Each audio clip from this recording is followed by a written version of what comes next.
నిత్యం పనిచేస్తూనే ఉంటుంది. విశ్రాంతి అంటేనే దానికి తెలియదు. అదే మన గుండె. మరి దీని గురించి నిజాలేంటో తెలుసుకుందాం. గుండె ఎక్కడుంటుంది అని అడగగానే ఛాతీపై ఎడమవైపు చేయి వేసి చూపిస్తున్నారు కదూ. కానీ నిజానికి గుండె పూర్తిగా ఎడమవైపు ఉండదు. రెండు ఊపిరితిత్తుల మధ్యలో ఉంటుంది. కాకపోతే గుండె కింద చివరి భాగం ఎక్కువ ఎడమ ఛాతీ వైపు ఉంటుంది. ఇంచుమించు గుప్పెటంత ఉండే ఇది మన కోసం ఎంత కష్టపడుతుందో తెలుసా? నిమిషానికి 70 సార్లు, రోజుకి 1,00,000 సార్లు, ఏడాదికి 3,80,00,000 సార్లు కొట్టుకుంటుంది. ఇలా చూస్తే మనిషి జీవితకాలం మొత్తం మీద సుమారు 250 కోట్ల సార్లు లబ్డబ్ అంటూ కొట్టుకుంటుందని అంచనా. గుండె బరువు మహిళల్లో 250 గ్రాముల నుంచి 300 గ్రాముల వరకు, పురుషుల్లో 300 గ్రాముల నుంచి 350 గ్రాముల వరకు ఉంటుంది. శరీరం బరువులో ఇది 0.5%. దీనిని మోటార్ పంప్తో పోల్చవచ్చు.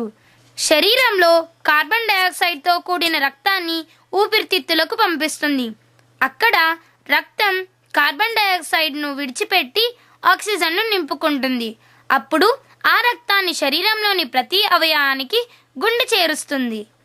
మన శరీరంలో 5.6 లీటర్ల రక్తం ఉంటుంది. ఈ రక్తాన్ని గుండె ఎంత వేగంగా పంపు చేస్తుందో తెలుసా? కేవలం 20 సెకండ్ల వ్యవధిలోనే మీ కాలిబొటని వేలి చివరి వరకు రక్తాన్ని పంపిణీ చేసేస్తుంది.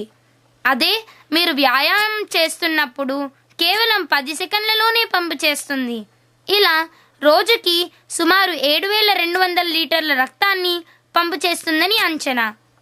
ఇలా లెక్క వేస్తూ పోతే 70 ఏళ్ల మనిషి జీవితకాలంలో 18,40,86,000 లీటర్ల రక్తాన్ని పంపు చేయడంతో సమానం. పెద్దవారి గుండె కన్నా చిన్నవారిలో గుండె ఎక్కువ వేగంతో కొట్టుకుంటుంది. అప్పుడే పుట్టిన పిల్లల గుండె నిమిషానికి 120 నుంచి 130 సార్లు కొట్టుకుంటే 11 ఏళ్ళు వచ్చేటప్పటికి 85 సార్లే కొట్టుకుంటుంది. అదే పెద్దవాళ్ళకైతే 60 నుంచి 100 సార్లే కొట్టుకుంటుంది. వయసు పెరుగుతున్న కొద్దీ గుండె కొట్టుకునే వేగం తగ్గిపోతుంటుంది. మరి మన కోసం ఎంతో కష్టపడుతున్న గుండెని కాపాడుకోవడానికి మనం కూడా కొన్ని పనులు చేయాలి. రోజు క్రమం తప్పకుండా వ్యాయామం చేయడం వల్ల గుండెకు బలం చేకూరుతుంది. అలాగే పోషకాలతో కూడిన ఆహారాన్ని కూడా తీసుకోవాలి.